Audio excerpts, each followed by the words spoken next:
The key to freedom is knowledge. Just write these principles down. The key to freedom is knowledge. And the key to knowledge is truth. The key to knowledge is truth. And the key to truth is the manufacturer. I repeat, there's a principle. The key to truth is the manufacturer.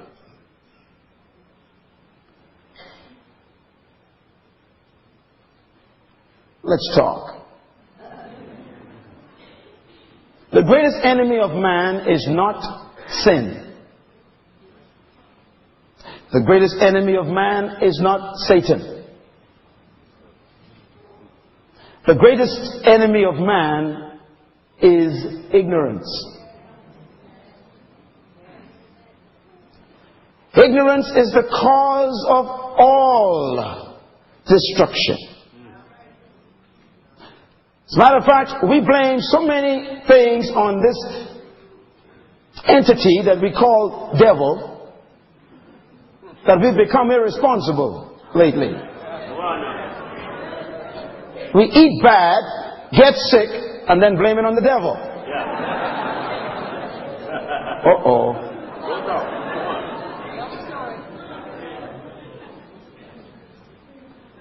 Ignorance is the major enemy of man.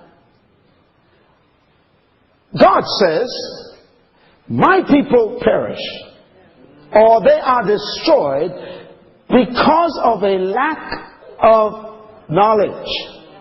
And because they have rejected knowledge, I must also reject them, and they cannot represent me. And then he goes one step further. He says, and I must also reject their children. Here's the point. If you don't know anything, and you teach your children what you know, then your children is as smart as you. Write this down. All I know is what I've learned. No matter how many books you bought, you only know the ones you read. Some of you bought books last year and haven't cracked the pages yet. And you show people your library and try and impress them with what you don't know.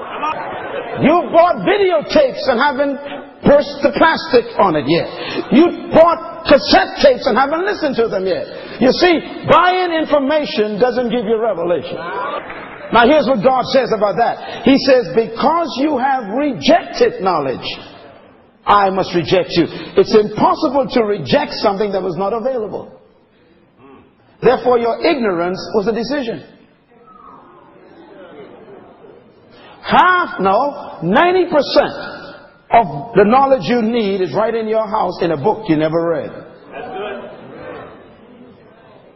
Every time you pass a library, knowledge incriminates you. God says you are perishing because you lack knowledge. So don't blame it on the devil. Don't blame it on your mother-in-law. Don't blame it on your teacher. Don't blame it on the school system. You don't need a teacher to learn. Some of you are blaming it on the education department. You don't need a professor to make you read a book. Knowledge is the key to freedom. But the key to knowledge got to be checked carefully. I used to think that knowledge was power. That's not necessarily true. Because you can learn the wrong thing.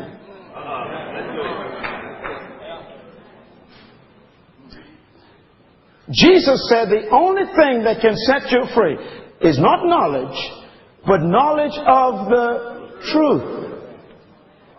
Now I mentioned to you that truth, the key to truth is who? The manufacturer. What do I mean by that? The manufacturer is the only one who knows the truth about his product. Let me try it one more time. The manufacturer is the only one who knows the truth about his product. Everybody else is experimenting. Everybody else is guessing. And everybody else has opinions. The manufacturer knows the truth about his product. That's why you shouldn't get information from anyone else except the manufacturer. Don't even believe the retailer, because he's in business for sales. Lord, help me tonight. That's why I don't trust humans to tell me who I am.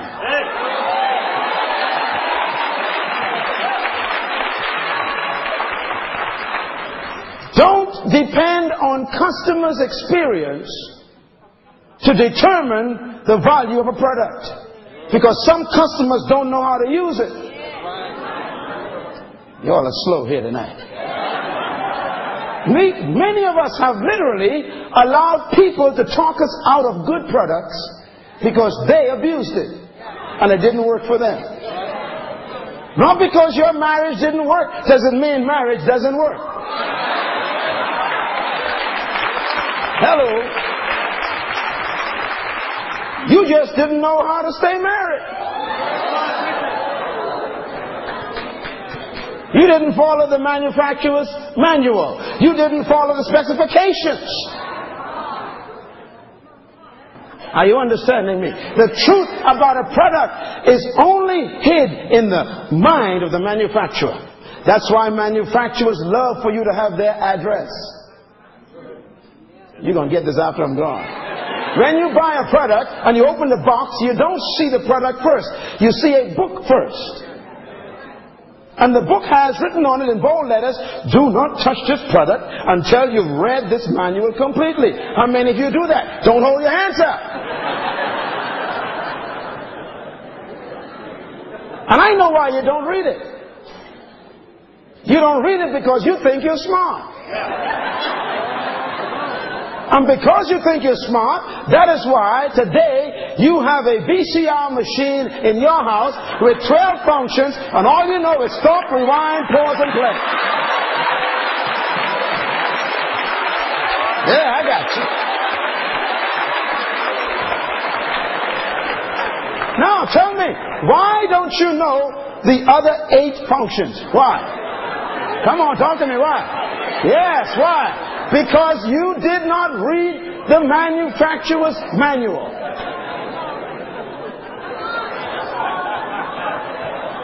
Now, that machine has the potential to produce 12 functions, but you are only experiencing 4. Therefore, you are living below the potential of the VCR.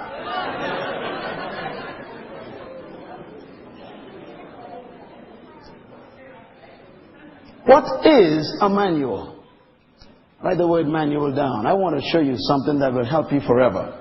The word manual is, if you check it, you see it's spelled this way. M-A-N-U. Do you see that there? Manu. It's from a Latin word which means to make or maker. Manu. Now, if you put the word manu and put another word next to it, factor, which is the factor that manus it, which means the factor that made the product, you have the word manufacturer. Are you with me? So a manufacturer is the factor that made the product. And the book that he sends with it never comes from the retailer.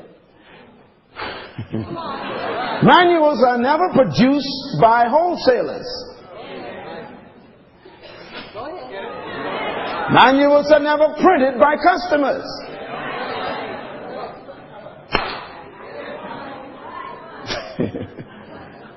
It's called a manual because it's from the manufacturer, which means the manual means the maker's mind.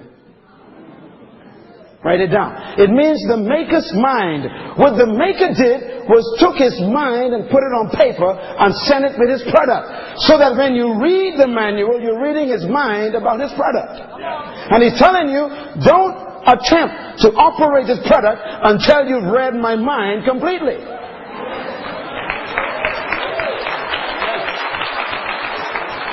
Why? Because I'm the only one who knows this product. Why? Because I made it. I designed it. I designed all of the circuits. I know the potential of my product. Now, the manual that you have with the product, if you ignore the manual, you are ignoring the mind of the maker. And if you ignore the maker's mind, then you are experimenting.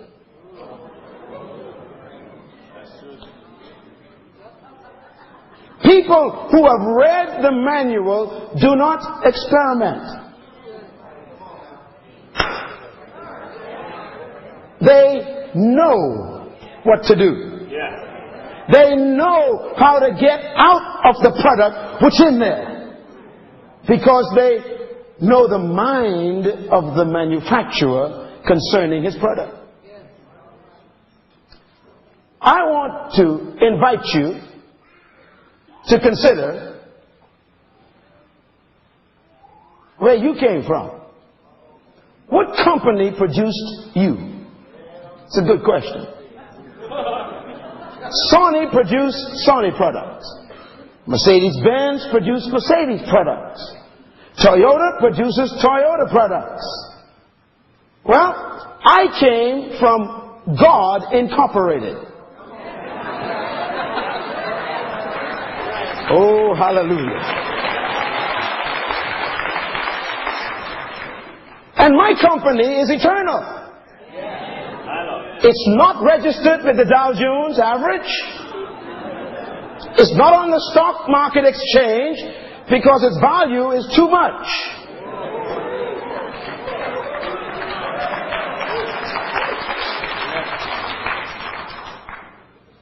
And my company that produced me is the only element that has the right to tell me the truth about me.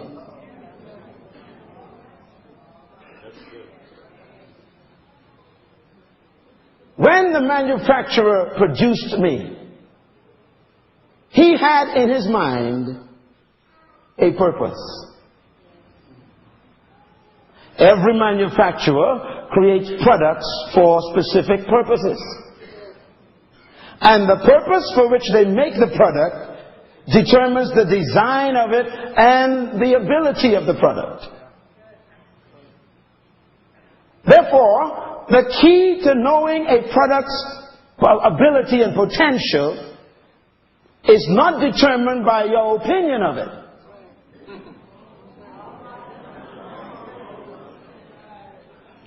Let me take you one step further. Most of you came here in cars, and if you were to go outside and check your car, you'll discover something very strange. When you first buy a car, you sit in the driver's seat.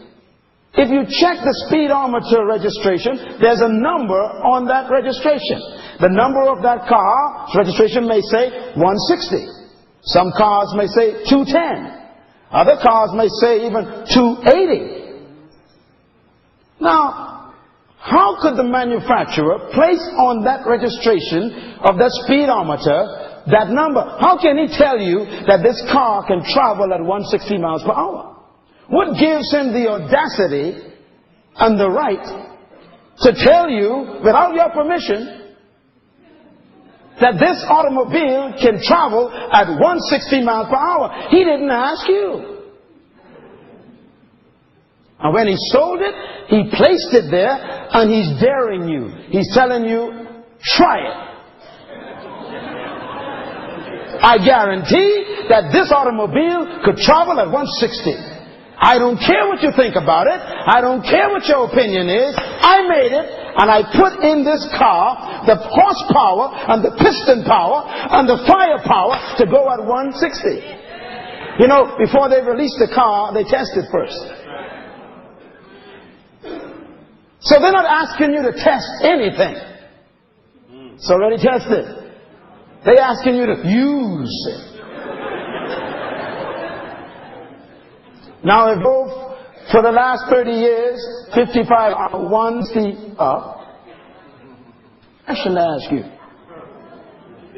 driving at 150, does that cancel the car's potential to travel at 160? No. Let me ask the question again. If you've been driving for the last 30 years at 55 miles per hour, does your experience cancel the car's ability? No. That's why you should not judge life by your experience. I know.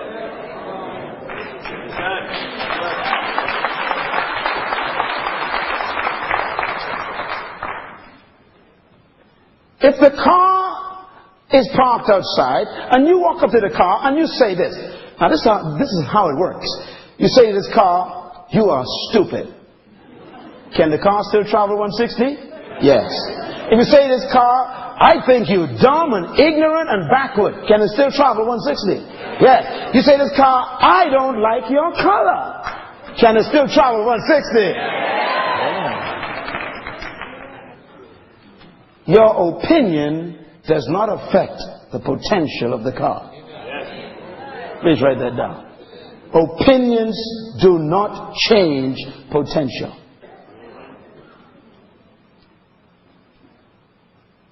Therefore, what you think about the car is irrelevant to the car's ability. The problem is that most of us have accepted other people's opinions about us.